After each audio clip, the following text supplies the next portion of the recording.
Bonjour à tous et à toutes, je suis Pili Munoz et je dirige la Maison des Auteurs qui est la résidence d'artistes de la Cité de la bande dessinée et de l'image. C'est un lieu qui a maintenant 18 ans d'existence, qui a accueilli plus de 300 auteurs nationaux et internationaux et qui a décidé d'accompagner des créateurs sur des temps longs de résidence puisque nous pouvons accueillir des gens jusqu'à 4 ans. Mais on peut venir aussi pour 3 mois, 2 mois, voilà, on peut avoir des durées toutes différentes. Mais l'idée, c'est vraiment de réunir des gens qui viennent de France, de notre territoire et du monde entier pour développer un projet personnel à Angoulême. Alors pourquoi Angoulême? Parce que évidemment il y a la cité, le festival, mais aussi une très grosse communauté d'auteurs, qui est de plus de 200 auteurs. Donc tout ça permet des interactions et c'est ce qui fait que la Maison des Auteurs attire des créateurs voilà, nationaux et internationaux. Donc on vient pour développer un travail après une sélection. Donc cette sélection, elle s'opère avec 3 appels à projets dans l'année où on dépose sa candidature et un jury regarde ces candidatures, analyse ses demandes de durée et attribue des résidences. Donc ce jury est composé d'auteurs, c'est un choix que nous avons fait. Donc il y a 4 auteurs qui siègent pendant 3 ans pour 3 commissions annuelles. Il y a d'autres types de jurys, il y a des jurys en France où on mélange des éditeurs, des partenaires culturels, institutionnels. Nous avons fait le choix de demander à des auteurs qui regardent le travail de leur pairs pour savoir s'ils pouvaient rentrer ou non en résidence. Alors les auteurs arrivent donc avec un projet, présentent un projet qui est analysé selon des critères bien précis. Nous souhaitons en fait accompagner la création, donc ce sont des projets qui ont un caractère singulier, une originalité. On peut être un tout jeune créateur qui sort des écoles ou un auteur confirmé qui a besoin de faire une pause dans un parcours ou qui démarre un projet totalement différent, atypique par rapport à sa production. Tout est permis. On peut avoir des projets hybrides qui mêlent de la bande dessinée avec d'autres formes d'art graphique, de l'image notamment. L'idée étant vraiment de permettre des croisements également dans ce qui est proposé. Alors, en France, il y a plusieurs types de résidences. Il y a les résidences de création, un peu sur le modèle de celle de la Maison des Auteurs, où c'est vraiment le projet de l'auteur qui va porter, sur lequel on va porter un soutien. Mais il y a également des résidences qui sont des résidences plus hybrides, qui sont en général le format de beaucoup de lieux, qui sont des résidences mêlant 70% en gros de création et 30% de médiation.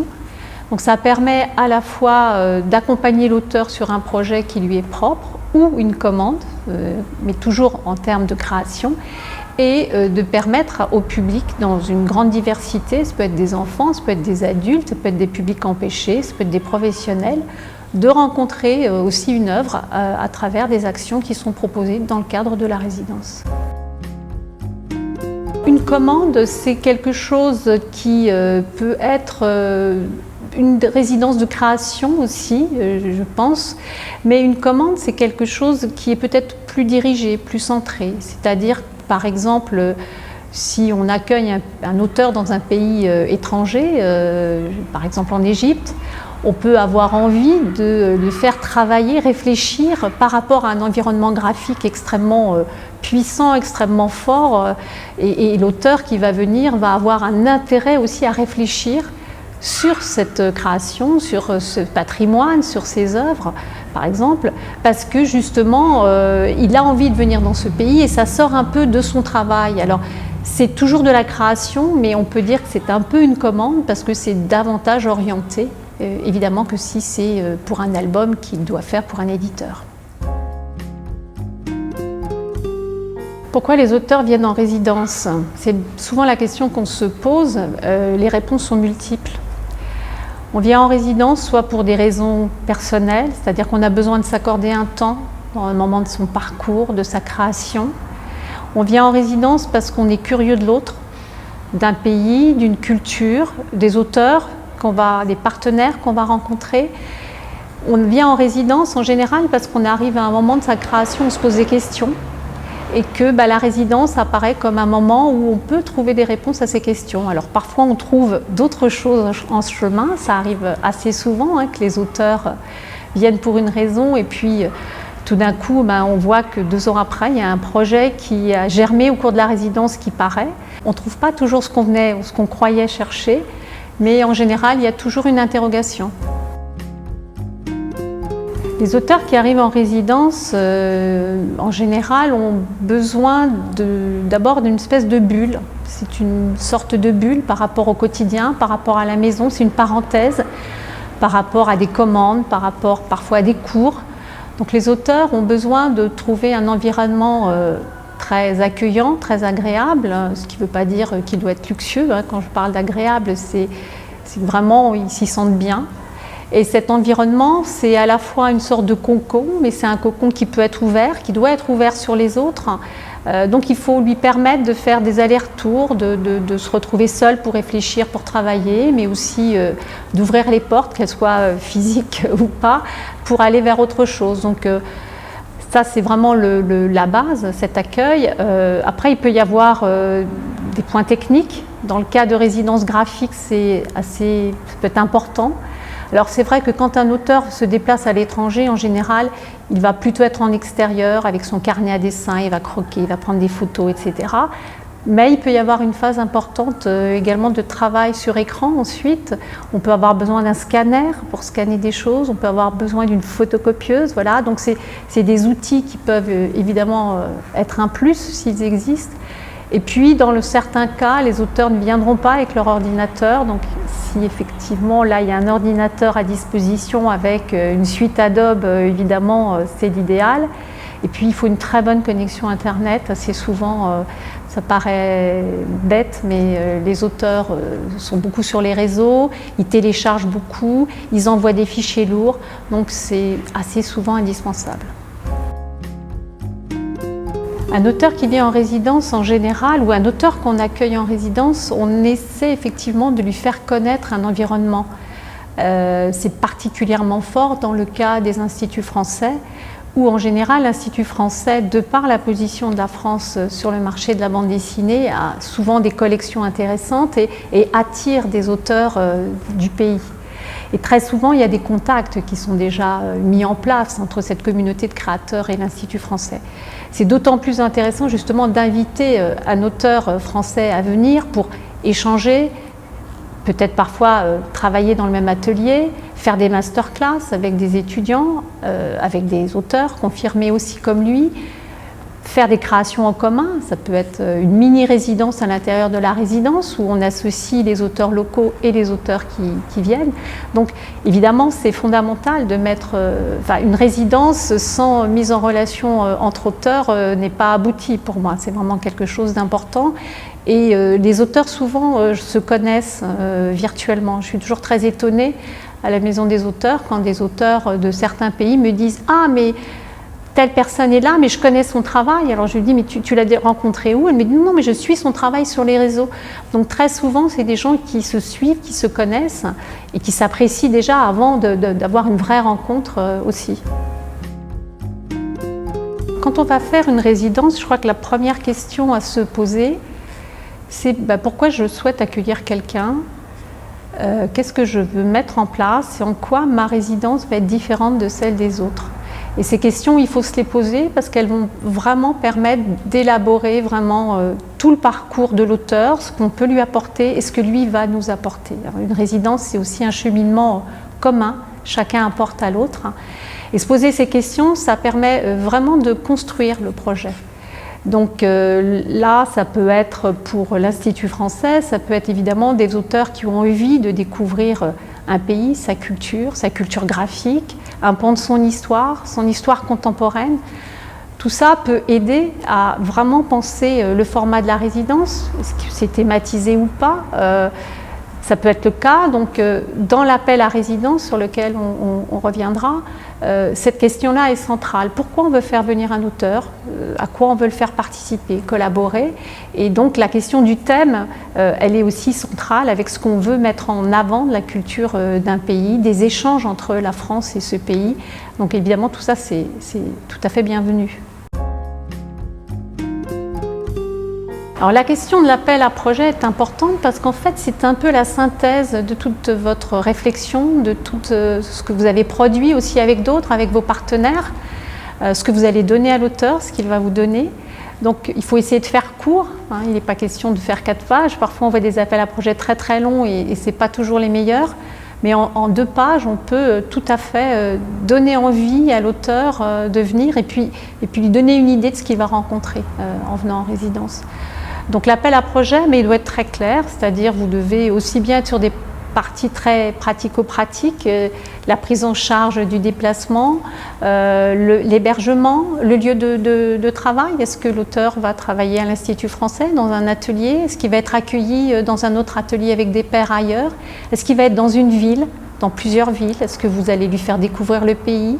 Est-ce qu'il y a toute une partie culturelle où vous en faites des visites, vous lui préparez des rendez-vous, voilà, tout ça, ça peut être tout à fait dit. Et qu'est-ce que vous attendez vous aussi en retour? Il peut y avoir de la médiation. Cette médiation, elle peut être vers des professionnels, elle peut être aussi vers le grand public, vers des enfants. Donc tout ça, il faut bien sûr l'indiquer. Est-ce qu'il y a parfois les IF invitent des auteurs dans le cadre d'une manifestation, d'un salon du livre, d'un salon de bande dessinée? Est-ce que l'auteur va y participer?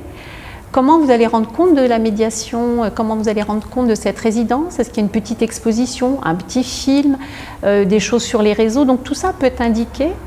Un point important aussi qui paraît un peu trivial mais qui ne l'est pas, c'est la question du montant de la bourse ou des perdièmes. Alors en France, il se pratique souvent, il y a un tarif qui peut paraître un peu élevé pour l'IF, qui est 2 000 € en général par mois. Alors on peut évidemment être sur des tarifs plus légers, moins importants.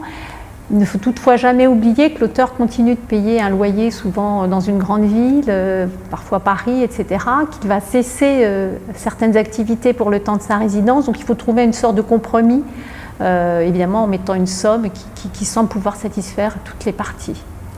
Et puis il y a la question du jury. Certains appels à projets indiquent la composition du jury. Vous n'êtes pas obligé, mais vous pouvez le faire. Et la question du jury est importante aussi à se poser, puisque vous pouvez associer les partenaires qui vont cofinancer la résidence, des éditeurs locaux, des auteurs, ce qui est très important, des partenaires institutionnels. Donc toutes ces questions en fait, que vous êtes posées, vous allez les retrouver au moment de la rédaction de l'appel à projet. La question de la restitution d'une résidence est multiple. Elle peut prendre des formes très très diverses. Ça peut aller de la simple rencontre entre guillemets avec une partie d'exposition des œuvres qui ont été faites. On peut être sur des formats un peu plus ambitieux qui sont de la publication, qui peut être une publication importante ou pas. Hein. Ça peut aussi prendre la forme d'un fanzine, tout simplement. Ça peut être un film. Dans le cas d'une exposition, d'une résidence croisée que nous avons faite avec l'Institut français d'Égypte à Gourna, il y a eu un film de fait, on en reparlera dans quelques jours. Donc la restitution peut prendre beaucoup de formes. Ce qui est important, peu importe, je dirais presque la forme, il faut la co-construire avec l'auteur et les partenaires. Ce qui est intéressant, c'est de fermer quelque chose, de faire un bilan avec l'auteur aussi, pas uniquement avec le public, et de vraiment bâtir un peu l'avenir, c'est-à-dire que le lien avec le résident, comment il va se poursuivre, le lien de ce résident avec ce territoire. Donc c'est aussi de ça dont il est question à la fin d'une résidence. Et parfois, on est assez surpris de voir qu'il y a des choses qui perdurent, qui se prolongent, sans qu'on les ait imaginées. Alors les lieux de résidence en général ont une sorte d'historique de leurs résidents. Ça peut être sur un site, le propre site de l'institution. C'est le cas de la Maison des auteurs, où en fait tous les résidents qui sont passés ont une fiche. Le plus difficile, c'est parfois de la mettre à jour, hein, surtout pour les gens qui viennent de très très loin, du Japon ou d'ailleurs, où on n'a pas toujours des nouvelles, et même si on regarde sur les réseaux, on essaye de suivre, c'est pas toujours le plus simple. Mais il y a la question de la trace qui est importante.